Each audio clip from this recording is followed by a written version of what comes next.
जम्मू कश्मीर में एक स्थान पर दो लोग बैठे होते हैं। तभी वहाँ पर कुछ लोग पुलिस के कपड़ों में आते हैं और उसका नाम पूछते हैं। जैसे ही उसने अपना नाम बताया, तुरंत ऑन द स्पॉट तड़ातड़ गोली मारकर उसकी हत्या कर दी जाती है।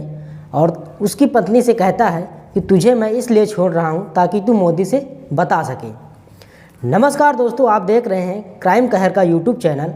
आज की जो मैं सच्ची घटना सुनाने जा रहा हूँ वो जम्मू कश्मीर के पहलगांव की है, जहां कानपुर के सीमेंट व्यापारी का लड़का, जिसका नाम शुभम द्विवेदी होता है, जिसकी हाल ही में अभी शादी हुई थी, वह अपनी पत्नी के साथ जम्मू कश्मीर घूमने जाता है।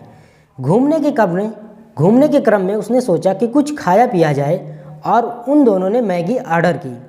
मैगी आने के बाद दोनों मैगी खा रहे होते हैं, तभी उनके पास कुछ लोग पुलिस के कपड़े में आते हैं और उनसे यह पूछते हैं कि क्या आप मुसलमान हो। तो यह सुनकर शुभम कुछ नहीं बोला और उसके कुछ देर बाद पुनः आतंकी ने यह पूछा कि क्या आप मुसलमान हो। तब भी शुभम ने कुछ नहीं बोला। उसके बाद आतंकी ने कहा अपना नाम बता दीजिए, और जैसे ही शुभम द्विवेदी ने अपना नाम शुभम द्विवेदी बताया, उसने तुरंत उसे गोली मारकर उसकी हत्या कर दी। यह देखकर उसकी पत्नी ने कहा अब आपने मेरे पति को मार दिया है तो मैं ही जीकर क्या करूँगा, आप मुझे भी मार दीजिए। तो उस आतंकी ने कहा मैं तुझे इसलिए छोड़ रहा हूँ ताकि तू यह बात मोदी को बता सके। जा और अपने मोदी से यह बात बता दे। यहाँ पर धर्म और जाति के नाम पर लोगों को मारा गया था। मामला यहीं तक नहीं रुका। जम्मू कश्मीर में घूमने आए एक अन्य परिवार के सदस्य, जिसमें 5 सदस्य होते हैं, यह सब घटना देखकर एक पास में लगे टेंट के अंदर चले जाते हैं और उन्हें ये लगता है कि इस टेंट में वो लोग सेफ हैं।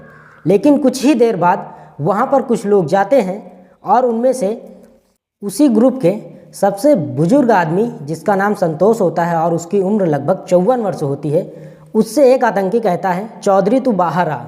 और जैसे वो बाहर आता है उससे कहता है कि तुम्हें कुछ इस्लामिक याद है।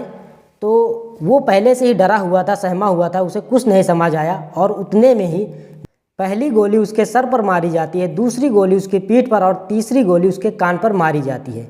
यह सभी शोर शराबा सुनकर उसका भाई, जो उन 5 सदस्यों में से एक था, वो बाहर आता है और आवाज़ लगाता है भैया। वैसे ही तुरंत ऑन द स्पॉट उसको भी गोली से तड़ातड़ भूंज दिया जाता है।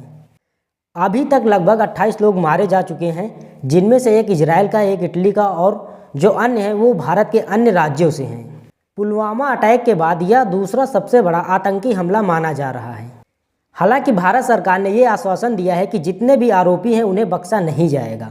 चूँकि पाकिस्तान आतंकवादियों को शरण देती है, इसलिए भारत ने पाकिस्तान के खिलाफ कठोर कदम उठाए हैं। तो आपको यह कहानी कैसी लगी हमें कमेंट बॉक्स में ज़रूर बताइएगा। धन्यवाद।